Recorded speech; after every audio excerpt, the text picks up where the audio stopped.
बच्चे ये बहुत इंपॉर्टेंट चैप्टर है क्योंकि इसकी वेटेज बहुत ज़्यादा है रूरल डेवलपमेंट की। तो what do you mean by the rural development? देखो, दो शब्द आता है, एक ग्रोथ और एक डेवलपमेंट। ग्रोथ का मतलब होता है सिर्फ इनकम का बढ़ना, ग्रोथ का मतलब होता है सिर्फ इनकम का बढ़ना। बट इनकम के साथ साथ बाकी चीज़ें भी अगर डेवलप हो जाए, जैसे कि लिविंग स्टैंडर्ड लोगों की हेल्थ, लोगों के लिटरेसी रेट और लाइफ एक्सपेक्टेंसी रेट, अगर ये सब चीज़ ग्रो होता है, ये पैरामीटर्स इनमें हम इम्प्रूव करते हैं तो उसे हम कहते हैं डेवलपमेंट। तो हम चैप्टर में रूरल ग्रोथ की बात नहीं कर रहे, रूरल डेवलपमेंट की बात कर रहे हैं। डेवलपमेंट मतलब overall development of a farmer, उसको अपने प्रोडक्ट की कीमत अच्छी मिले, उसके प्रोडक्ट जो है मार्केट में बहुत आसानी से बिक सकें और उसे कभी भी पैसों के लिए, क्रेडिट के लिए कहीं किसी और के आगे हाथ ना फैलाना पड़े। तो हम डेवलपमेंट में बहुत सारी चीज़ों की बात करेंगे और ये चैप्टर पहले बहुत बड़ा था तो अब बहुत छोटा हो गया है। तो रूरल डेवलपमेंट मीन्स क्या है बच्चे? Rural development means an action plan. Plan मतलब सरकार के द्वारा एक ऐसा प्लानिंग करना for the social and economic growth. शब्द है दो, सोशल। सोशल का मतलब फार्मर्स का लाइफ स्टाइल अच्छा होना, उनमें एजुकेशन बढ़ना, क्लियर, प्रोडक्ट की क्वालिटी बढ़ना, है ना। इसके अलावा एजुकेशन, हेल्थ, ये सब चीज़ की बात होगी। लेकिन इस चैप्टर में उतना है नहीं जितना इन्होंने यहाँ पे लिखा है, क्योंकि बहुत कुछ काट दिया है इन्होंने। तो सोशल एंड इकोनॉमिक, ये पूरा चैप्टर लगभग इकोनॉमिक ग्रोथ पे फोकस है। इकोनॉमिक ग्रोथ का मतलब होता है रिलेटेड टू मनी। किसी ना किसी तरीके से सरकार इस पूरे चैप्टर में ये बताने की कोशिश कर रही है कि किस प्रकार आप एक फार्मर्स की ग्रोथ को बढ़ा सकते हैं, इकोनॉमिक ग्रोथ को। इकोनॉमिक मतलब फाइनेंशियल कंडीशन को किस तरह से इम्प्रूव कर सकते हैं। तो सबसे इम्पॉर्टेंट चीज़ आता है सबसे पहला रूरल क्रेडिट। क्रेडिट का मतलब उधार। पुराने टाइम में ना रूरल एरिया में जो क्रेडिट का सोर्स था वो ज़्यादातर नॉन इंस्टीट्यूशनल था। नॉन इंस्टीट्यूशनल का मतलब होता है लाला टाइप के लोग जो क्या करते हैं, साहूकार लोग, बनिए लोग गांव में, जो बहुत मोटी ब्याज पर पैसा किसानों को देते थे और उनका कभी ब्याज ही नहीं वो किसान चुका पाता था। तो नॉन इंस्टीट्यूशनल सोर्स सबसे अनसेफ सोर्स रहा है और आज भी इंडिया का मेजॉरिटी क्रेडिट का पार्ट कहाँ से लिया जाता है? नॉन इंस्टीट्यूशनल से। इसका मतलब हुआ कि सरकार आज भी फार्मर्स को जितना क्रेडिट देना चाहिए था टाइम पे उतना नहीं दे पाती है, क्योंकि क्रेडिट लेने की जो फैसिलिटी है वो अमीरों के लिए तो आसान है इंडिया में, बट किसानों के लिए या गरीब के लिए बहुत मुश्किल है। बहुत सारे प्रोसीजर्स और रूल्स एंड रेगुलेशंस बना दिए गए हैं इस तरह से जिससे किसानों को फ़ायदे की जगह उसको परेशानी होती है। तो हमारे पास क्रेडिट के दो सोर्स है। क्रेडिट का सिंपल सा मतलब होता है उधार। अब एक फार्मर्स को उधार तीन तरह की चाहिए होती है। एक शॉर्ट टर्म, शॉर्ट टर्म मतलब कम समय के लिए, less than 1 year, less than 1 year. इसके लिए सरकार ने एक स्कीम लॉन्च किया, किसान क्रेडिट कार्ड स्कीम। हर किसान को क्या दिया गया? क्रेडिट कार्ड दिया गया, जिसके थ्रू वो एटीएम से कभी भी पैसा विड्रॉ कर सकता है। एक फिक्स्ड अमाउंट 35,000, 40,000, 50,000 लिमिट तय कर रखी है सरकार ने, एरिया बाय एरिया और फार्मर की कैटेगरी वाइज। तो शॉर्ट टर्म क्रेडिट क्या होता है? Less than 1 year. इस पे एमसीक्यू आ सकता है, less than 1 year, less than 1 year. और ये किसके लिए होता है? सीड्स के लिए। दूसरा क्या है इसका दूसरा यूज़ इसका कहाँ होता है? इरिगेशन के लिए, इरिगेशन, सिंचाई के लिए। गांव में आज भी जो ट्यूबवेल है, कई फार्मर्स के पास अपना खुद का ट्यूबवेल नहीं है, तो वो क्या करते हैं, किराए पे ट्यूबवेल लेकर और अपने खेतों की इरिगेशंस करते हैं। कई किसानों के पास ट्रैक्टर नहीं है तो वो किराए पे लेकर ट्रैक्टर से क्या करते हैं, हार्वेस्टिंग करते हैं। हार्वेस्टिंग मतलब जुताई, खेतों की जुताई, clear. Medium term, medium term क्या होगा? more than 1 year but less than 5 year, less than 5 years। 5 साल से कम और 1 साल से ज़्यादा के लिए अगर लोन लेते हैं तो उसको कैटेगराइज किया गया है मीडियम टर्म में। और मीडियम टर्म में किस चीज़ का कहाँ पे इस्तेमाल करती है फार्मर इस लोन का? ट्रैक्टर खरीदने के लिए, मतलब मशीन खरीदने के लिए। मशीन महंगी होती है तो उसका अमाउंट को चुकाने के लिए ज़्यादा समय चाहिए, इसलिए सरकार इसमें ज़्यादा समय देती है। मशीन जैसे tractor, compound machine, thresher machines, ये सब मशीनों को खरीदने के लिए यूज़ किया जाता है। और लॉन्ग टर्म क्रेडिट होता है लैंड खरीदने के लिए। लैंड के डेवलपमेंट के लिए। ये बहुत ज़्यादा अमाउंट चाहिए, ह्यूज अमाउंट। तो लॉन्ग टर्म होता है for more than 5 year, for more than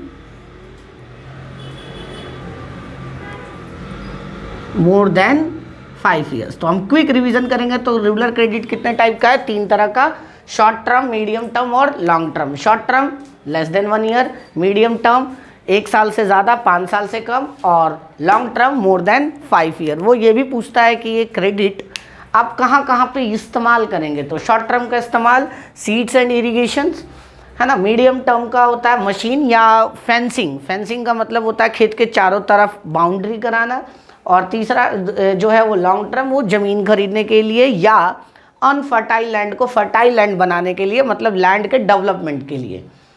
किसानों के पास जो क्रेडिट के सोर्स है वो 2 हैं। एक है इंस्टीट्यूशनल, जिस पे सरकार ज़्यादा फोकस कर रही है कि फार्मर ज़्यादा से ज़्यादा लोन किससे ले, इंस्टीट्यूशनल से ले, हिंदी में से संस्थागत कहते हैं।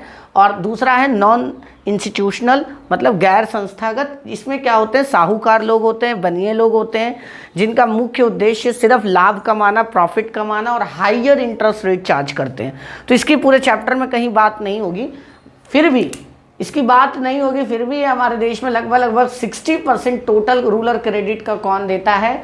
नॉन इंस्टीट्यूशनल देता है। क्योंकि नॉन इंस्टीट्यूशनल की सबसे अच्छी बात यह है कि इसमें कोई क्राइटेरिया फिक्स नहीं है, इसमें कोई डॉक्यूमेंटेशन नहीं मांगता और आपको बहुत आसानी से लोन ये मिल जाता है। बैंक के पास जाओगे आप लोन लेने या किसी भी ऑर्गेनाइजेशन के पास जाओगे लोन लेने, तो उनके कुछ क्राइटेरियाज हैं, उनके कुछ रूल्स एंड रेगुलेशंस अगर आप फॉलो करोगे तभी आपको लोन मिलेगा। बट नॉन इंस्टीट्यूशनल में ऐसा नहीं है। नॉन इंस्टीट्यूशनल क्या है बच्चे?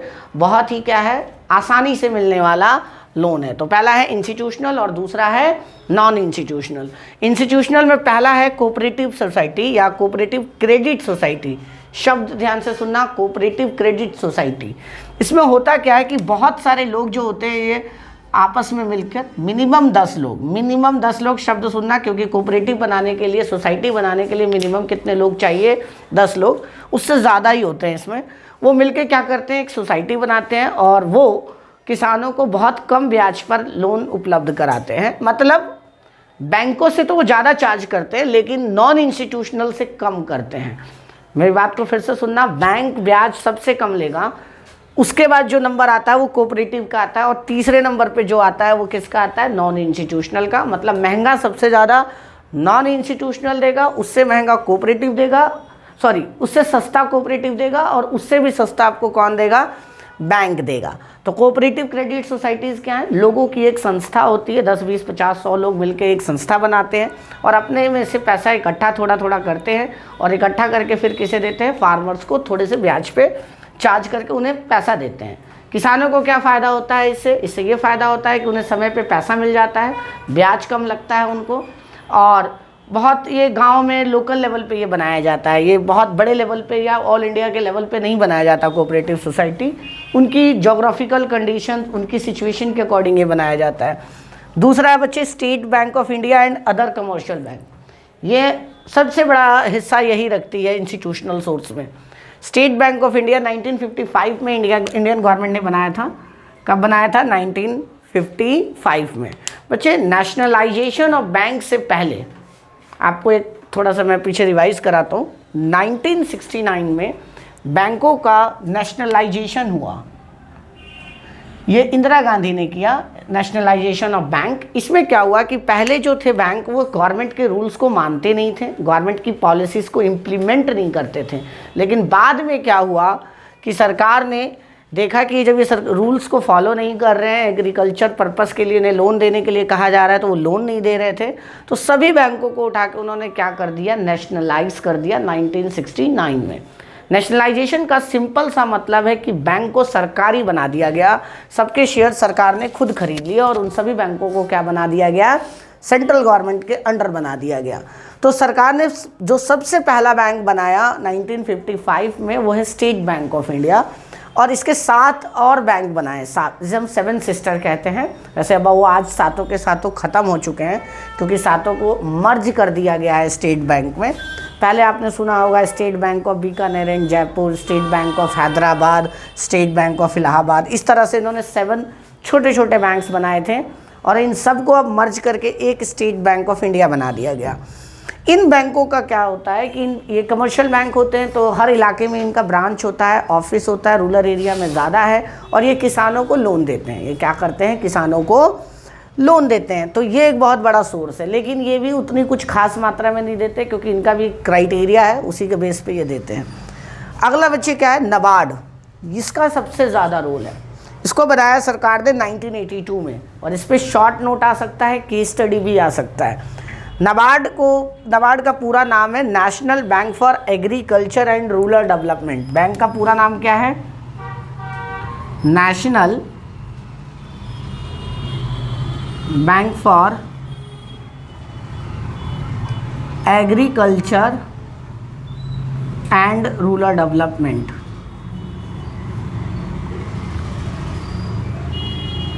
इसमें क्या होगा, अच्छा इसको बनाया गया 1982 में। इसको आरबीआई का एक पार्ट है, ये आरबीआई की एक सब्सिडरी कंपनी है या सब्सिडरी बैंक है। किसका सब्सिडरी है बच्चे, आरबीआई का। फिर से सुन लेना, it is a subsidiary of RBI. ये किसका पार्ट है, आरबीआई का पार्ट है। ये जो है रूरल एरिया में क्रेडिट का या रूरल डेवलपमेंट के लिए सबसे बड़ी अथॉरिटी है। अब आरबीआई के पास बहुत सारे काम है, तो आरबीआई ने अपने काम को बांटते हुए रूरल एरिया के डेवलपमेंट के लिए एक अलग से ऑर्गेनाइजेशन तय कर दी, बना दी, और उसका नाम रख दिया नाबार्ड। और ये 1982 में बनाया गया ताकि एग्रीकल्चर सेक्टर को, रूरल एरिया को और डेवलप किया जाए। तो नाबार्ड का फंक्शन क्या क्या है, सबसे पहला फंक्शन है रीफाइनेंसिंग। पहला फंक्शन क्या है, रीफाइनेंसिंग पहला फंक्शन है नाबार्ड का। मैं आपको यहाँ पे जगह नहीं है, नाबार्ड का बच्चे सबसे पहला फंक्शन है रीफाइनेंसिंग। रीफाइनेंसिंग का मतलब हुआ कि कमर्शियल बैंक लोन फार्मर को देते हैं या एग्रीकल्चर सेक्टर में रूरल एरिया में लोगों को देते हैं, और कमर्शियल बैंक वही लोन रिम्बर्स करवा लेते हैं, किससे, नाबार्ड से। कहने का मतलब कि जैसे कि एक एसबीआई ने एक फार्मर को लोन दिया, तो एसबीआई उसका एप्लीकेशन भेजेगा नाबार्ड पे, और नाबार्ड को बोलेगा कि भाई हमने इतना क्रेडिट रूरल एरिया में इन लोगों को दिया है। फिर नाबार्ड क्या करेगा, एसबीआई को उतना पैसा रिफंड कर देगा। मतलब इनडायरेक्टली नाबार्ड लोन देता है किसानों को, क्योंकि वो कमर्शियल बैंक को गारंटी दे रहा है कि आप फार्मर्स को लोन दें, हम आपको लोन देंगे। तो इस तरह से नाबार्ड क्या करता है, रूरल एरिया में क्रेडिट का काम करता है। दूसरा, ट्रेनिंग का समय समय पे ट्रेनिंग करवाता है फार्मर्स को, ताकि उनकी टेक्निकल क्वालिफिकेशन बढ़ाई जा सके, एजुकेशन बढ़ाया जा सके, ताकि वो नई नई टेक्नोलॉजी का रूरल एरिया में इस्तेमाल करें और उनका डेवलपमेंट हो। तीसरा, वो रिसर्च का भी काम करवाता है नाबार्ड, एग्रीकल्चर डेवलपमेंट के लिए या एनिमल हस्बेंड्री के लिए, फिशरीज़ के लिए समय समय पे बड़े बड़े कॉन्फ्रेंसेस कराता है, उनकी रिसर्च करवाता है, ताकि नए से नई टेक्नोलॉजी का इस्तेमाल एग्रीकल्चर में किया जा सके। तो नाबार्ड का रोल सिर्फ लोन देने का ही नहीं है, टेक्निकल भी है, एजुकेशनल भी है, ये सब भी काम नाबार्ड करता है। तीसरा है बच्चे आरआरबी। आरआरबी का पूरा नाम है regional rural bank. Regional rural bank क्या होता है, एक पर्टिकुलर इलाके में, एक पर्टिकुलर इलाके के डेवलपमेंट के लिए एक बैंक बनाया गया है, जो कि उसी पर्टिकुलर इलाके में ही काम करता है, और उन्हीं इलाकों में उनके ब्रांचेज होते हैं। जैसे आप देखोगे, आप यूपी में जाओगे तो दक्षिणी यूपी ग्रामीण बैंक, उत्तरी यूपी ग्रामीण बैंक, है ना, पश्चिमी यूपी ग्रामीण बैंक। तो ग्रामीण बैंक का या रीजनल रूरल बैंक का क्या काम होता है, उस पर्टिकुलर इलाके के प्रॉब्लम्स को देखते हुए फार्मर्स की प्रॉब्लम को सॉल्व करना। मतलब वहाँ पे कभी कोई डिस्ट्रिक्ट ज़्यादा अमीर है, कोई डिस्ट्रिक्ट कम अमीर है, तो उसके हिसाब से लोन प्रोवाइड कराना, उनके डेवलपमेंट के लिए planning and policy banana RRB का काम है। आरआरबी लोकली बैंक होता है, एक लोकल डिस्ट्रिक्ट, एक पर्टिकुलर स्टेट के पर्टिकुलर हिस्से में, पूरे स्टेट में भी नहीं, पर्टिकुलर हिस्से में इसे ये काम करता हुआ आपको दिखाई देगा। ये कुछ सोर्स है जो कि हमने पढ़ा इंस्टीट्यूशनल। पहला क्या पढ़ा, कोऑपरेटिव क्रेडिट सोसाइटी। इसमें मैंने आपको बताया कि इसके अंदर क्या होता है, 10, 20, 50, 100 लोग मिलते हैं, एक सोसाइटी बनाते हैं, और उसके बाद क्या करते हैं, थोड़ा थोड़ा पैसा उसमें कंट्रीब्यूट करके फार्मर्स को या रूरल एरिया में लोगों को सस्ते ब्याज पर उपलब्ध करवाते हैं। दूसरा है state bank and other commercial bank. State bank मतलब कि आपको पता ही है, state bank of India, PNB, bank of Baroda, central bank, ये सब क्या करते हैं, फार्मर्स को लोन देते हैं। तीसरा है regional rural bank. Regional rural bank कौन है, एक पर्टिकुलर इलाके के डेवलपमेंट के लिए बनाया गया बैंक जो कि उसी पर्टिकुलर इलाके में ही रेगुलेट होता है, काम करता है। नबार्ड, नबार्ड का काम क्या है, नबार्ड जो है वो ब्रांच है एसबीआई का, एक सब्सिडरी है जिसका काम है रूरल डेवलपमेंट करना, और ये रूरल डेवलपमेंट के क्षेत्र में सबसे बड़ी बॉडी है। और आरबीआई ने इसे अपॉइंट कर रखा है कि भाई आप रूरल डेवलपमेंट से related policies, planning, education and research करें। अब बात आती है बच्चे की एग्रीकल्चर मार्केटिंग। इससे पहले बच्चे इसमें एक और चीज़ आती है सेल्फ हेल्प ग्रुप। ये भी एक सोर्स है फाइनेंस का, ये भी एक क्या है, फाइनेंस का सोर्स है। एसएचजी जो है लाइक कोऑपरेटिव सोसाइटी, ये भी एक तरीके की क्या है, संस्थाएं हैं। इसमें ज़्यादातर फीमेल होती हैं। ये फीमेल्स क्या होती हैं, छोटी छोटी ग्रुप्स में बटी होती हैं, और ये कम ब्याज पर पैसा लेती हैं कमर्शियल बैंक से। कम ब्याज पे, फिर से सुनना, कम रेट ऑफ इंटरेस्ट पे ये ब्याज पे बैंक से लोन लेती हैं, और फिर ये रूरल एरिया में लोगों को देती है ताकि उनके छोटे मोटे खर्चे को के लिए उन्हें लोन ना लेना पड़े, या लाला जैसे लोगों के पास नॉन इंस्टीट्यूशनल सोर्स पे ना जाना पड़े। इनका काम क्या होता है, इनका काम होता है इमरजेंसी फंड प्रोवाइड कराना। रूरल एरिया में गरीबों को, किसी की कोई बीमार हो गया, किसी के बच्चे की पढ़ाई करनी है, किसी की शादी करनी है, तो इमरजेंसी फंड के लिए जो वो नॉन इंस्टीट्यूशनल की तरफ जाते थे वहाँ पे ना जाए, और इनको फंड बहुत क्विकली और कम इंटरेस्ट रेट पर दिया जाए। इसके लिए सरकार ने बहुत सारे प्रोविजंस किए हैं। सरकार गारंटी देती है कि कोई अगर सेल्फ हेल्प ग्रुप फंड नहीं दे पाएगा बैंक का तो सरकार देगी, और सरकार ने सब्सिडी भी दे रखा है इनको ब्याज पे। इनका इंटरेस्ट रेट बहुत कम होता है ताकि रूरल एरिया में आसानी से लोगों की, सरकार की पहुंच हो सके, और ये पैसे देने वाले लोग जो हैं वो जो शोषण करते हैं गरीबों का वो ना कर पाए। दूसरा टॉपिक बड़ा इंपॉर्टेंट है जो कि आजकल आता भी है, डिस्ट्रेस सेल। डिस्ट्रेस सेल को हम कहते हैं आपातकालीन बिक्री। इसमें क्या होता है कि फार्मर्स जब कोई चीज़ प्रोड्यूस करता है तो उसको स्टोर करने के लिए उसके पास जगह नहीं है। तो जब स्टोर करने के लिए उसके पास जगह नहीं है तो उसको आपाधापी में बहुत जल्दी बेचने की कोशिश करता है, क्योंकि उसे लगता है कि अगर आज बिक गया तो बिक जाएगा, नहीं तो धीरे धीरे इसकी वैल्यू कम होती जाएगी, सड़ने लगेगी चीज़ें। तो उसको हम डिस्ट्रेस सेल कहते हैं, आपातकालीन बिक्री। मतलब बहुत जल्दी में किसान अपने प्रोडक्ट को बेचना चाहता है क्योंकि उसके पास स्टोर के लिए कोई वेयर हाउस नहीं है, कोई कोल्ड चेन स्टोर नहीं है। अब इससे होता क्या है कि जब उनके पास कोई सुविधा नहीं है उसको स्टोर करके रखने के लिए, तो मार्केट में बहुत सारी ऐसी चीज़ें जो बहुत जल्दी जल्दी सड़ती हैं, जैसे सब्जियां हो गई, फल हो गई, तो वो रख नहीं सकता फार्मर, तो जल्दी जल्दी कम दाम पे भी बेच के मार्केट से निकलने की कोशिश करता है, और इससे किसानों का शोषण होता है। लोग इसका बहुत गलत फ़ायदा उठाते हैं, जो मीडिएटर होते हैं और होलसेलर होते हैं। तो ये है डिस्ट्रेस सेल। इसके लिए सरकार ने क्या किया, जगह जगह पे कोल्ड चेन स्टोर बनवा रही है, वेयर हाउसिंग की फैसिलिटी प्रोवाइड करा रही है, ताकि किसानों को अपने प्रोडक्ट को रखने में कोई दिक्कत ना हो। अगला जो है बच्चे इसके अंदर जो टॉपिक है वो एग्रीकल्चर मार्केटिंग। अब एग्रीकल्चर मार्केटिंग, शब्द मार्केटिंग में आप कॉमर्स वालों को तो पता ही होगा कि सिर्फ सामान को बेचना मार्केटिंग नहीं होता, सामान के क्वालिटी को इम्प्रूव करना है ना, उसकी क्वालिटी को इम्प्रूव करना, सिंपल फॉर्म में बेचने की जगह उसको प्रोसेस्ड करके बेचना, ब्रांडिंग करना, ये सब चीज़ें किस में कहलाती हैं, मार्केटिंग में। इम्प्रूवमेंट करना, जैसे कि आप अगर सेब उगा रहे हो तो सेब डायरेक्ट ना बेचें, सेब का जैम बना के बेचें। अमरूद उगा रहे हो तो अमरूद का जैम बना के बेचें। अगर लेमन की खेती कर रहे हो तो उसको अचार बना के बेचें। तो आप क्या करें, उसको प्रोसेस्ड करें। प्रोसेस्ड करने से दो फायदे, पहला कि जॉब क्रिएशन होगा रूरल एरिया में, और दूसरा आपका प्रॉफिट मार्जिन बढ़ जाएगा। रॉ लेमन बेचने में कम प्रॉफिट होगा, लेकिन अगर आप उसको नींबू बना के बेचेंगे, अचार बना के बेचेंगे उस नींबू का, तो क्या होगा, आपको प्रॉफिट ज़्यादा होगा। तो कई सारे ऐसे एग्रीकल्चर प्रोडक्ट्स हैं जिसका आप इस्तेमाल अलग अलग रूप में करते हैं, लेकिन अगर आप उसको नॉर्मल फॉर्म में लेने जाएंगे तो सस्ता मिलेगा, लेकिन वही पैकेज फॉर्म में लेने जाएंगे तो वो महंगा मिलता है। तो मार्केटिंग का मतलब हुआ कि सरकार ध्यान दे रही है कि किसानों को सिखाया जा सके कि उन्हें अपने प्रोडक्ट को किस तरह से ज़्यादा वैल्यू पे बेचना है, ज़्यादा वैल्यू पे बेचेंगे तो उनकी इनकम बढ़ेगी, इनकम बढ़ेगी तो रूरल एरिया का डेवलपमेंट भी होगा।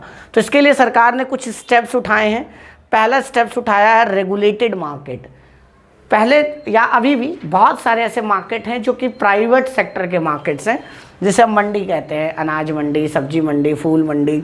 तो इसे सरकार अपने कंट्रोल में ले रही है ताकि उस पर जो कीमत तय हो उस मंडी में उस फसल की, वो सरकार के द्वारा तय की गई हो, तो वो फार्मर्स उसे सस्ते में ना बेचे, अच्छी कीमत पे बेचे। जैसे कि अगर कोई प्राइवेट मंडी है तो जो होलसेलर होते हैं वो अपना ग्रुप बना लेते हैं, और किसान अगर अपना अनाज बेचने आता है या कोई भी चीज़ बेचने आता है तो सभी होलसेलर उसकी कम ही कीमत लगाते हैं, और किसान मजबूरन क्या करता है, कम दाम में बेचने के लिए तैयार हो जाता है। अगर रेगुलेटेड मार्केट होगी तो कीमत कौन तय करेगी? सरकार तय करेगी, और मार्केट रेट पे तय करेगी ताकि फार्मर्स को सही कीमत मिल सके। प्राइवेट मार्केट में यही दिक्कत है कि प्राइवेट मार्केट में कार्टेल बन जाता है होलसेलर का, ब्रोकर्स का, और वो मिलकर किसानों को क्या करते हैं, लूटते हैं और उनकी फसल की बहुत कम कीमत लगाते हैं। दूसरा है प्रोविज़न ऑफ फिजिकल इंफ्रास्ट्रक्चर। सरकार क्या कर रही है, वेयर हाउस बहुत बना रही है, कोल्ड स्टोर चेन क्या बना रही है। वेयर हाउस मतलब गोडाउन जिसके अंदर किसानों का फसल रखा जा सके, और कोल्ड स्टोर वो होता है जिसके अंदर जल्दी सड़ने वाली चीज़ें रखी जाती है। रेफ्रिजरेटर जैसा रूम होता है बहुत बड़ा, और उसमें क्या होगा, जैसे कि सब्जियां, फल अगर आपको रखना हो तो आप उसमें रख सकती हैं। और लोकल इलाके में डिस्ट्रिक्ट लेवल पर अगर ये बनाया जाए तो हर डिस्ट्रिक्ट का फार्मर अपना सारा सामान कहाँ ले जाएगा, उस फिज़िकल इंफ्रास्ट्रक्चर मतलब वेयर हाउस और कोल्ड स्टोर पे ले जाएगा, और वो जब उसकी अच्छी कीमत मिलेगी तभी वो बेचेगा, कीमत कम मिलेगी तो यहाँ ले जाके स्टोर कर देगा, फिर मार्केट में रेट बढ़ेगा तो वो निकाल के बेच देगा। तो इससे किसानों को अच्छी कीमत मिलेगी। Cooperative agriculture marketing society like Amul या बहुत सारी ऐसी सोसाइटियाँ हैं जो जहाँ पे किसानों को मोटिवेट किया जा रहा है कि आप मिल के खेती करें। मिल के अगर आप खेती करेंगे, 100-50 लोग एक साथ मिल के करेंगे तो कॉस्ट कम हो जाएगी, आपकी कैपेबिलिटी बढ़ जाएगी, आप अपने प्रोडक्ट को ब्रांड कर सकते हैं, पैकेज कर सकते हैं, और आपको वैल्यू बहुत अच्छी मिलेगी, है ना। क्योंकि आप बल्क में सामान इकट्ठा एक जगह करेंगे और जब फिर बेचने जाएंगे मार्केट में तो आपको उसकी कीमत बहुत अच्छी मिलेगी। अमूल इसका बहुत अच्छा एग्जाम्पल है। एंड पॉलिसी इंस्ट्रूमेंट में बच्चे MSP आता है। MSP minimum support price. सरकार क्या करती है, हर फसल की एक न्यूनतम कीमत तय करती है, हर साल रिवाइज भी करती रहती है, बढ़ाती रहती है, हमेशा घटाने का तो चांस बहुत कम ही है। हर फसल की कीमत की गारंटी या एक निश्चित कीमत कौन तय करती है? सरकार तय करती है। That is called minimum support price. क्या करती है सरकार? फार्मर्स को बोलती है कि आप इस किसी भी एक पर्टिकुलर, मान लो एक गेहूँ है तो गेहूँ के अगर सरकार ने कीमत तय की है 2000 रुपये क्विंटल, मतलब 20 रुपये kg, तो अगर मार्केट में किसान को इससे कम में कोई खरीद रहा है तो किसान उसे ना बेचे, सरकार 2000 रुपये में खरीद लेगी। मिनिमम सपोर्ट प्राइस का मतलब क्या हुआ? सरकार ने गारंटी दी है कि आपकी फसल अगर कोई नहीं खरीदेगा उस कीमत पर तो हम खरीदेंगे। That is called MSP। मतलब सरकार एक आर्टिफिशियल कीमत क्रिएट करना चाहती है मार्केट में, like use of the policy instrument, that is also called MSP। इस पे भी क्वेश्चन आता है, मिनिमम सपोर्ट प्राइस। देखिए बच्चे, अब हम बात करेंगे कि किस प्रकार हम फार्मर्स की इनकम को बढ़ा सकें। एक तो इनकम है कि भाई वो एग्रीकल्चर करे, ट्रेडिशनल खेती करे, तो 70 सालों से ट्रेडिशनल खेती ही कर रहे हैं, हमारा डेवलपमेंट हुआ नहीं, एग्रीकल्चर में फार्मर्स की इनकम बढ़ी नहीं। तो सरकार अब एडिशनल सोर्स पे ध्यान दे रही है कि किस प्रकार किसानों को की इनकम को डबल किया जा सके, क्योंकि टारगेट है सरकार का कि फार्मर्स की इनकम को क्या किया जाए, डबल किया जाए। तो सरकार एडिशनल सोर्स पे काम कर रही है जहाँ जहाँ से इनकम बढ़ाया जा सकता है। तो सबसे पहला डाइवर्सिफिकेशन का मतलब हुआ कि एक चीज़ पे ना डिपेंड होके बहुत सारी चीज़ों पे डिपेंड होना, ताकि आपकी इनकम के मल्टीपल सोर्स बन सके और आपके पास इनकम अलग अलग तरीके से आ सके। तो पहला एनिमल हस्बेंड्री, पशुपालन। इस बार भी सरकार ने एनिमल हस्बेंड्री पे बहुत फोकस किया है। फिशरीज़ के लिए बहुत ज़्यादा लोन दिया जाएगा, है ना। Animal husbandry, poultry farming, dairy farming. Animal husbandry में बहुत सारी चीज़ें आती हैं। पोल्ट्री आता है, पोल्ट्री में आता है चिकन। दूसरा आता है बच्चे डेयरी। डेयरी फार्मिंग में हम गाय भैंस का रख रखाव करते हैं और फिर उसका इस्तेमाल करते हैं हम दूध के लिए और डेयरी के बिज़नेस में। तो एनिमल हस्बेंड्री में इसके अलावा आपके पास आएगा, एनिमल हस्बेंड्री में फिशरीज़ को आप डाल सकते हैं। फिशेस कह रहा हूँ, बी कीपिंग को, बी कीपिंग को इसमें नहीं डाल सकते आप। तो पोल्ट्री फार्मिंग एंड डेयरी, ये दो मेन सोर्स हैं जहाँ पर आप क्या कर सकते हैं, जानवरों को पाल करके किसान क्या कर सकता है, अपनी एडिशनल इनकम कर सकता है। दोनों की डिमांड मार्केट में बहुत है। डेयरी का मतलब दूध का और दूध से रिलेटेड प्रोडक्ट की भी डिमांड बहुत ज़्यादा है और चिकन का भी बहुत ज़्यादा डिमांड है। फिशरीज़, फिशरीज़ लेकिन दो तरह की फिशरीज़ होती हैं, एक आपका मरीन वाटर फिश और एक होता है स्वीट वाटर फिश।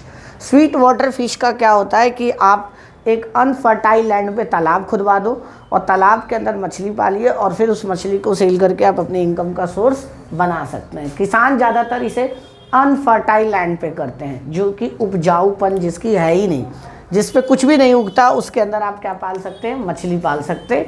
इसके लिए आपको बैंक लोन भी देता है और फाइनेंस करता है बहुत अच्छे से।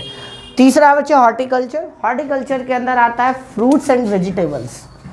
क्या आता है, फ्रूट्स एंड दूसरा वेजिटेबल। इसकी खेती करें आप। अगर अपनी ट्रेडिशनल खेती करेंगे वीट का, राइस का, तो उससे उतना फ़ायदा नहीं है जितना फ्रूट्स एंड वेजिटेबल का है। और फ्रूट एंड वेजिटेबल अगर ऑर्गेनिक हो तो उसकी मार्केट रेट और बढ़ जाती है और आप उसको एक्सपोर्ट कर सकते हो और अच्छा इनकम जनरेट कर सकते हो। तो सरकार ने कहाँ कहाँ डाइवर्सिफाई करने की कोशिश की, एनिमल हस्बेंड्री में मतलब कि पशुपालन पे ध्यान दिया कि फार्मर्स ज़्यादा से ज़्यादा क्या करें, पशुओं को पाले, अलग से रखे पशुओं को, ताकि इनकम का उनका सोर्स हो सके। क्योंकि एग्रीकल्चर में आप पूरे साल आपको इनकम नहीं मिलती परमानेंट, लेकिन एनिमल हस्बेंड्री में आपको लगभग पूरे साल आपको इनकम मिलती रहती है। फिशरीज़ का भी यही हाल है, पूरे साल आपको इनकम मिलेगी।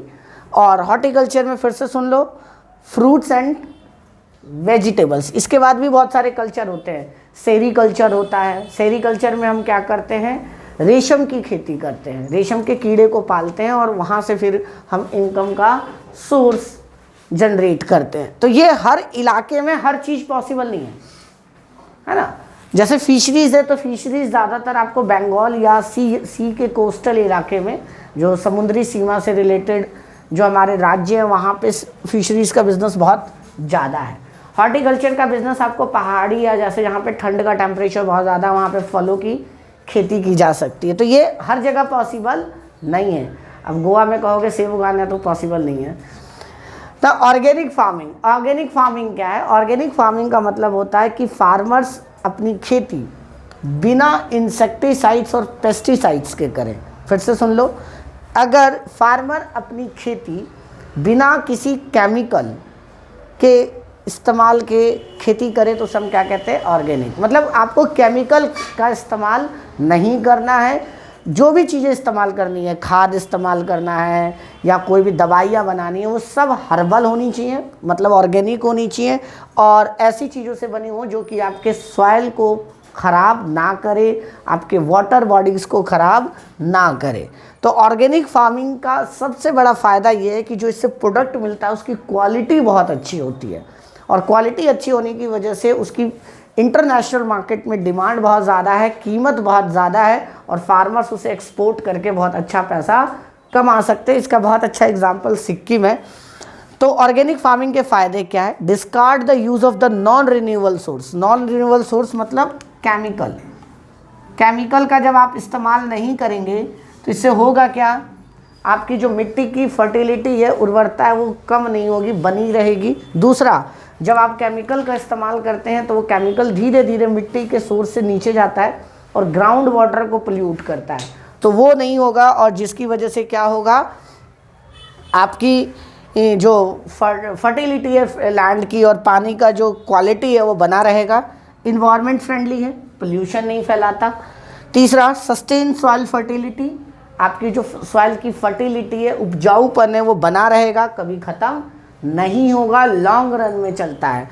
फर्टिलाइज़र या केमिकल का नुकसान ये है कि बच्चे वो इंस्टेंट तो प्रोडक्शन बढ़ा देता है, बहुत जल्दी प्रोडक्शन डबल ट्रिपल कर देगा, लेकिन आने वाले भविष्य में उसकी फर्टिलिटी धीरे धीरे क्या हो जाएगी, कम हो जाएगी। Healthier and tastier foods, healthier and tastier foods का, हेल्दियर एंड टेस्टियर फूड में क्या होगा बच्चे, जो फूड होगा वो ज़्यादा हेल्दियर होगा, ज़्यादा टेस्टियर होगा और इनएक्सपेंसिव टेक्नोलॉजी। इसमें ज़्यादा आपको टेक्नोलॉजी का इस्तेमाल करने की ज़रूरत नहीं है, क्योंकि हर चीज़ आपका पेड़ की फूल पत्तियों का इस्तेमाल करके ही, इसमें गाय के यूरिन का इस्तेमाल करते हैं, नीम के पत्तों का इस्तेमाल करते हैं, अर्थवॉर्म का इस्तेमाल करते हैं एज अ मैन्योर। अर्थवॉर्म क्या करते हैं, मिट्टी में छोड़ देते हैं तो वो मिट्टी को खाकर उसको खाद में कन्वर्ट कर देते हैं।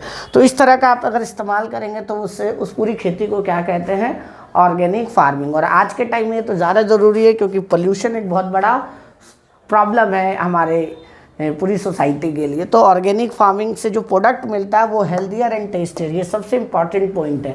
आप आज के टाइम में हेल्दियर और टेस्टियर फूड ढूंढने जाएंगे, कुछ नहीं मिलेगा। दिखने से कोई टेस्टियर और हेल्दियर नहीं होता, उसकी क्वालिटी पे डिपेंड करता है, न्यूट्रिशन वैल्यू पे डिपेंड करता है, और जो हम नॉर्मल यूज़ करते हैं, खरीद के लाते हैं, वो सब अनहेल्दियर प्रोडक्ट है अगर टेस्ट किया जाए तो केमिकली।